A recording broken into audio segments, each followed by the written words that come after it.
Yo, what is going on, guys? It is Foxy298 here. Welcome back to a brand new video for you guys today here on the channel. Welcome back to episode 2 of my F1 2019 career mode. And as you can see, we are here today for the Australian Grand Prix round number 1, where we're going to be making our Formula 1 debut with McLaren, with Lando Norris alongside me. If you guys haven't seen the previous episodes, I highly recommend you go check that one out. That video you can find on my channel from earlier today, so be sure to go check that one out. I'll leave a link in the description down below if I can remember, but without further ado, we're going to get straight into things here at Australia.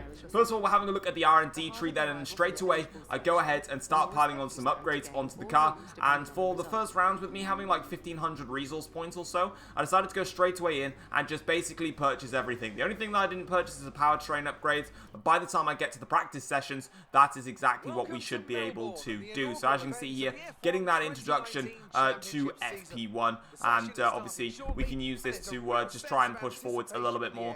And you can see here how they've graphically really improved like the outer areas of the Formula 1 map, and just giving you that opportunity to just see like a little bit more than just the racetrack, and it's absolutely amazing there. As you can see here, into the garage now. Unfortunately, we're just getting our like classic tutorials, so I'm sort of just stuck here. So yeah, just sort of having a little look around the car, sort of bouncing my head a little bit like Lando Norris does there. And then I stopped because it was tripping me out, and it'll probably trip you out as well.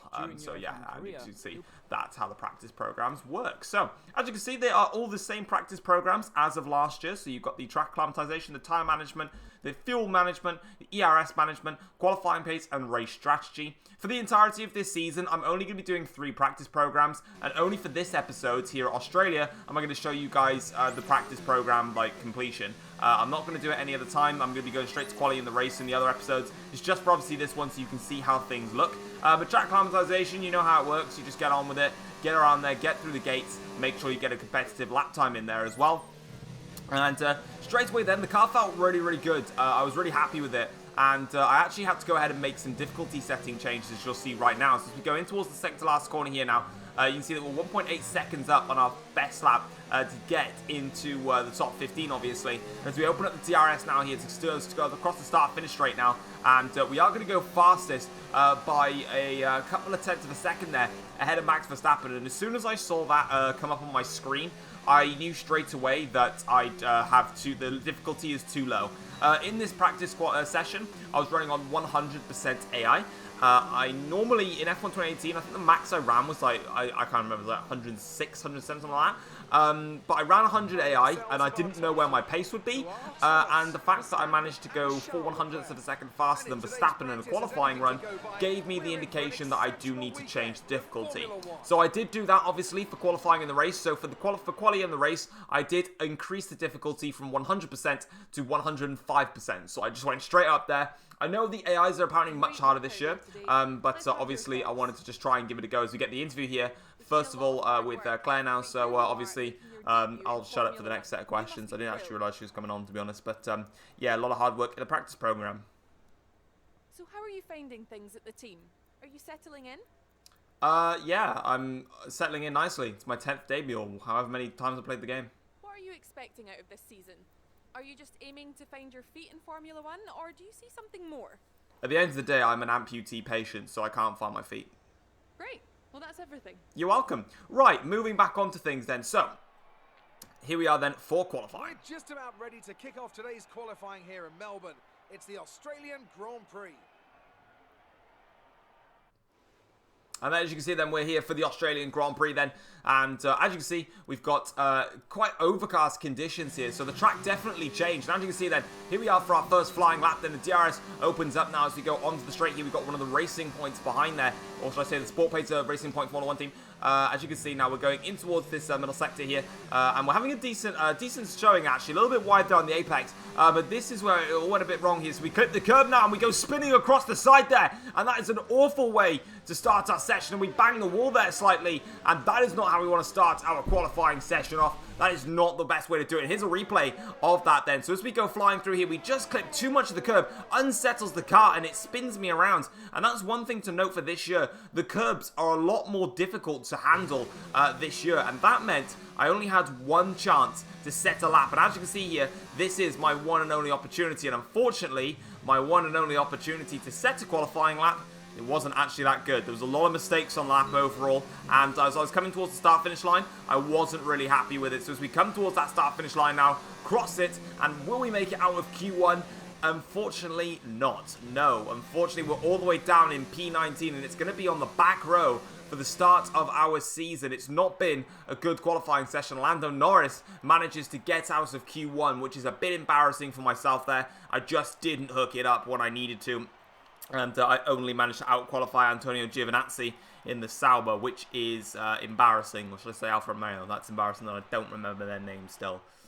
Yeah, that was awkward. Well, things didn't really go your way today. Let's have your take. You scraped the walls a few times. Were you struggling for grip? No, I made a mistake, but I'm not going to comment. Your qualifying pace didn't put you at the front of the grid. Will this be a problem tomorrow? Yeah, it will be, because I'm not in a bloody front-running team, you moron. I'm in a McLaren. It's a midfield team. What do you expect? That actually annoyed the durability, by the way. Well, thanks anyway. Alright, just as miserable as me. But yeah, actually, when I answered that question, I thought it would actually be a good thing, but actually, it turns out that disappointed the durability department, and again, that's brought my reputation down with them, so I'm going to have to be careful of that. But as you can see, we've got wet weather for the first round. Let's get into it. New drivers, new cars, it's a new Formula One season. But it's the same Albert Park that we've come to know and love for more than 2 decades now that plays host to round 1 of a 21-race championship that takes us from here in Australia across the globe and the eventual season finale at the Yas Island circuit in Abu Dhabi. We're a stone's throw from the enormous Port Phillip Bay for today's race at the 3.3-mile Albert Park circuit. It's a bumpy racing surface here, and the 16 corners could prove especially difficult in the wet conditions. Watch out for a safety car at some point during the Grand Prix.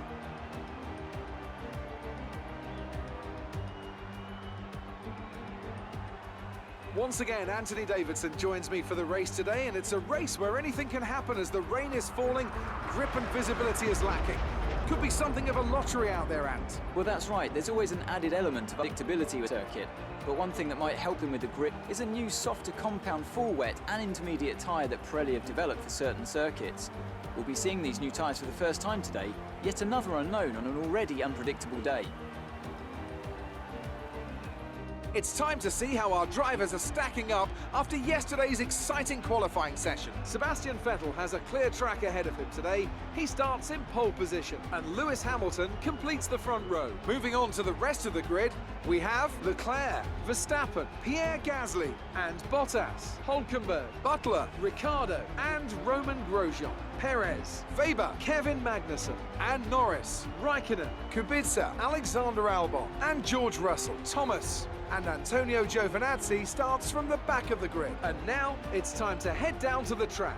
Alright, so here we are then on the grid to start the Australian Grand Prix. And as you can see, we've got 3 dots of wet weather, and then it's going to turn dry later on in the Grand Prix. So what I decided to do was underfuel the car to start with, and then obviously later on in the Grand Prix, we'll get that fuel back during this intermediate period. We've got 5 red lights then, and here we go. It is lights out, and here we go. It's the start of my F1 2019 career mode in Formula 1, because I've already done 1 episode, but it was in F2. But as you can see then, decent start from us initially. Giovinazzi got a great start, but we go towards the inside line here. Loads of drivers getting compromised on the exit there. We now go past Magnussen as Hamilton and Charles Leclerc battle up front now as we continue to press onwards. We've overtaken a lot of cars in all of this, which is great for us as we now go towards the inside here on one of the Toro Rosso cars and also one of the racing points there. So really getting feisty and aggressive off the start there. As you can see, that is Sergio Perez that we did manage to pass, which is absolutely great for us now. As you can see, the likes of Charles Leclerc and Hamilton continue to scrap as we do now finally get ourselves into a bit of a better order as we now go down the inside here of the Haas car of Romain Grosjean, and we're absolutely flying here on this race start. We're literally just scything our way through the field right now. No one can seem to be able to defend against us, so now we're on the back of the Renault here of Daniel Ricciardo trying to find a way through. Not on that occasion though. We have to unfortunately just wait a little bit longer, but it's been a great start so far as we now go on to the back straight here.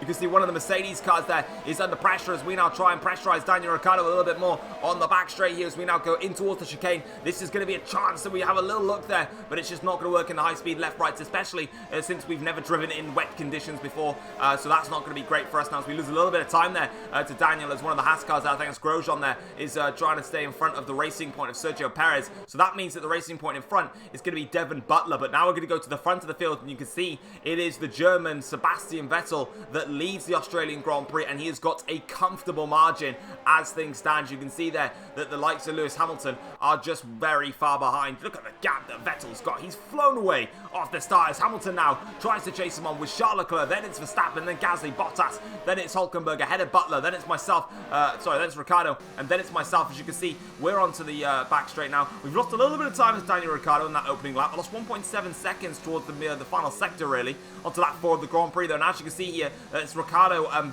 Bullsack and also Hülkenberg there that are fighting very, very hard. I forgot that I called Butler Bullsack now, and I need to keep it that way. It is now like the official trend of things. But as you can see, we've also managed to drop Sergio Perez behind us, which is great for us as we've got a good run here on Daniel Ricciardo. Switch towards the inside line. Have a look on the break in there, but Ricciardo, very clever on his defense there, puts his car in the middle of the circuit, gives me nowhere to go, but we've got a great exit there, but unfortunately, I just couldn't capitalize on it, so I wanted to switch on the inside here. Now we tried to go towards the outside of Ricciardo, carrying a bit more speed through in towards the left-right chicane now, and unfortunately, we're just not going to find that way past. We're going to have to sit back behind Ricciardo, and that is our opportunity. Lost a little bit there as the back end squirmy on the exit, as I'm really struggling for pace and performance in these intermediate conditions. Onto lap 5 of the Grand Prix now, you can see that we're chasing back up after Daniel Ricciardo in towards the first 2 corners now. That's a great entrance and exit in through there. Back end slides out a little bit, but it's easily controllable. Doesn't lose us the time as well as we now blast it onto the straight here. Now in towards turn 3, we're going to lick the stamp and send it here on Ricciardo. A little bit of contact there. It was a bit rash on my behalf, I must be honest there. But we did get the position nonetheless, and now we can continue our assault up the field. And next up the road is P8 Nico Hülkenberg in the other Renault car, and then we've got Devin Bullsack to deal with, which is going to be quite interesting as we now go in towards the left-right. And speaking of Devin Bullsack, lap 6 of the Grand Prix, you can see we've got a strategy change to go onto another set, a new set of the soft tyres now. So a lot of cars have been stopping for a brand new set of tyres in this race, and for myself, you can see that I'm really struggling now. The track is definitely time for dries. These intermediates not working at all well, and unfortunately, I'm losing a lot of time here as we now try to box. And I actually swapped the strategy here and go for medium tyres instead, as Ricciardo now goes onto the inside of the chicane, but we switch that back and do a fabulous switchback move there in towards the chicane, completely chop off Daniel in the second phase of that chicane. That means that he doesn't get the run that he would have wanted as we now go in towards the final sector now. This is where we're going to have to just take it nice and easy here. This is when the car's going to be understeery. It's not going to be working properly. And as you can see here, Daniel is very much desperate to get past, but we're not going to let that happen. We're going to just hold on to position here. And as we go in towards the final few corners, you can see Devin Bullsack there in front manages to come into the pits. Now we're coming into the pits, but obviously there's a lot of cars that were behind us that came into the pits a lot earlier, which is a bit worrying, but I'm just going to have to see how they do. So you can see here, Bottas now is only just getting served in the stop, so that is actually something to note, and it's quite an interesting thing. The AIs do double stack now in pit stops. Remember, back in the other days, as we're getting held up here, there's a lot of cars that are coming out of the pits, and we just about come out of the pits there, but unfortunately, we do lose a position to Daniel Ricciardo, but we have done the switch undercut on Devin Bullsack. So we've lost out to the Renault, but we've got in front of the Racing Point car as the back end squirms a little bit, and that's Sergio Perez there. Now, we were just behind Sergio Perez, actually, so Sergio has made the undercut work by coming in a lap earlier there, but what I was going to say is that a lot of the times you'd see the AIs would never double stack. It's something that they just don't do. They seem to be afraid to do it. On this occasion now, however, they do double stack. They actually get interested in it as we're now closing into the back of Sergio Perez. And as you can see, I've gone for a strategy change. I've gone for the medium tyres in this middle stint because I thought that these guys would go soft and then hard. And then I would go medium and then soft, or medium, and get a better strategy later on in the Grand Prix. That was my ideal plan, was to think about the future. That's what I wanted to do, so that's what we're going to try and accomplish here as we now open up the DRS here to try and close on Perez, and I've got to be careful because Devin Bullsack is also behind me and he's getting a lot closer than before. As you can see here, speaking of Devin, actually, he is now very much pressurizing me. We've set our personal best first and middle sector as we get a horrible entry and exit off that corner, and that's going to give Devin the run that he so desperately wanted now. And as he opens up the DRS here, there was no chance I could fight this one, and I decided to just let Devin through, I'm afraid. I'm just not on the right stint, I'm not on the right tyres at the moment, and it seems that everyone has gone for soft tyres, and I rejected the soft tyres by my team, maybe maybe I might have just made the wrong call on to lap 10 of the Grand Prix. I don't think my call is getting any easier because unfortunately I'm now under pressure from Grosjean. I've got fuel, which I'm just about sort of hovering over the mark, and ERS is a lot harder to manage this year. As you can see, Grosjean now goes through and he's up to 11th place. We drop down to 12th now as Magnussen is coming onto the back of us here. And unfortunately, my recording software actually stopped literally at the end of this clip. So Kevin Magnussen does get past me. You'll see it in just a minute. I then managed to catch my recording software stop in a quieter place. So you'll probably see it just ahead of now. So here we are. Magnussen has managed to make the overtake here. We've got a yellow flag in front of us now. And who's that in the front there? That's one of the Racing Points, I think, that's got a problem there. And he's slowing the cars down. He's actually slowing both the Haas cars down now. And who is that? Is that... no, it's not. It's Devon Bullsack. Devon Bullsack is out of the session, and that's what you get for being a plum sack, mate. You are out of the race, and you're in a crap car, my friends. The McLaren rolls onwards as now both the Haas cars can go to battle here with Grosjean versus Kevin Magnussen now in towards the chicane, and then nothing transpires from it.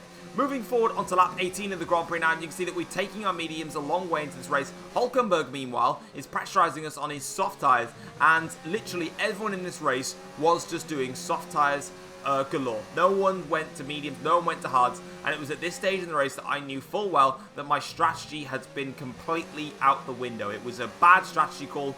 I shouldn't have done it, basically. Hindsight's a wonderful thing, though. Now I'm under pressure from Hulkenberg's on a fresh set of soft tyres here, and you can see that, like, Hulkenberg, when we were in the when we were in the wet, I was all over the back of Hulkenberg, just about sticking with him. Here in the dry conditions, however, I just had absolutely zero pace. Yeah, it was quite frustrating and embarrassing for myself. As you can see here, I'm just still trying to learn. You can already see that I'm still trying to learn the braking points. I'm still trying to learn how much speed I can take through corners. And with all this learning going on, well, the AIs don't need the time to learn. I do. So yeah, unfortunately, I am going to lose out to Nico Hulkenberg as we go onto the pit straight here. And Hulkenberg with the DRS. And I knew this isn't a fight that I need to be involved with. I'm just going to let Nico by, which is a bit frustrating. But I've got to do what I've got to do. Hulkenberg goes up into 6th place now, which will probably be about 7th or 8th by the time all the pit stops end, as the back end really just doesn't want to connect with me here. And now on to lap 19 of the Grand Prix. We're coming in for our stop. And remember, Sergio Perez at the start-finish rate was 6.4 seconds back. By the end of the lap, he'd closed the entire 6.4 seconds. So I'd lost 6.5 seconds on that lap. And I was just struggling.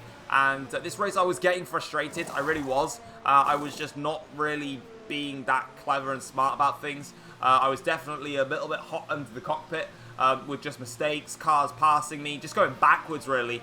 It was quite frustrating, but obviously we rejoin the race now in P12. We've got 9 laps to go. We need to see if any other cars come into the pit stops. Unfortunately, if not, we aren't going to score any points today. But if they do come into the pits, then of course we can try and hold on, as Russell here gets a great run now in the Williams car, and he goes breezing past. But now we go brake late in towards this corner here and basically give Russell a very, very harsh squeeze there. And that was basically a statement to George Russell, and that was kind of a statement to myself saying, right, I've had enough of this. I'm not even going to let even Williams go past. If I let a Williams go past, I'm going to cry.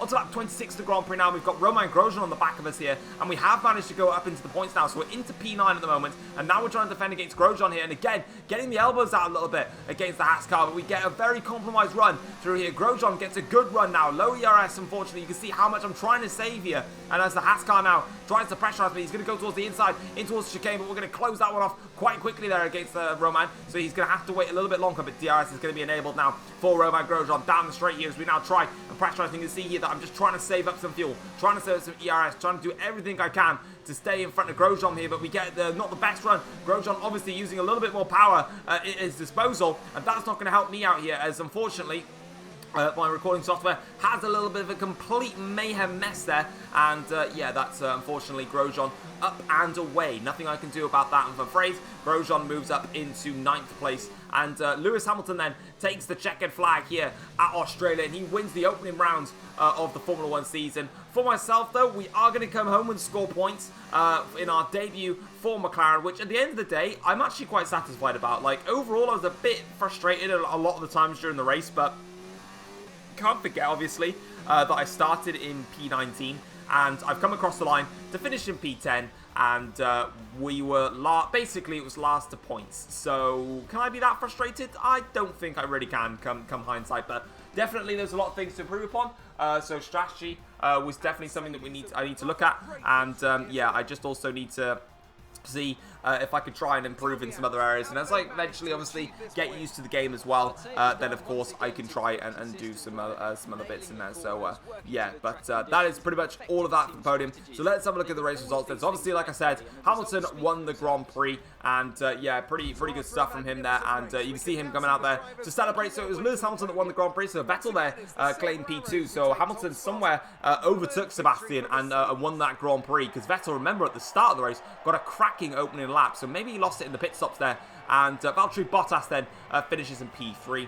One thing that I did actually notice as well is with the Mercedes car, they have managed to get the Niki Lauda tributes on the car. I sent a tweet out to Lee Mather, the head of Codemasters in Formula 1, and I asked about the tribute, and they said they don't know if they can do it, but obviously they've been able to, which is amazing to see. Hamilton wins the race and also steals the fastest lap point there. It was only a 1/10 of a second between Hamilton and Vettel, so they were so close across the start-finish line, and Norris only finishing in P15, but we did 2 stops compared to most people doing 3 stops. But there it is, look, a 1/10 of a second. Hamilton then leads the championship, obviously, by 8 points, and then 11 points clear of Bottas, and Gasly's in front of Verstappen. That's quite weird. McLaren there with just the 1 point, obviously, for us, so we've got a little bit of work to do, but obviously we're just in the first race, so we can't take that with a pinch of salt until we get some more rounds under our belt. Great work out there today. Let's have your thoughts. You had a bit of contact today. Who was at fault there? With me and Lando Norris, I don't know, because I never saw him throughout the entire race. It wasn't the cleanest race today, was it? No, it was a bit wet. You left a lot of paint on the walls today.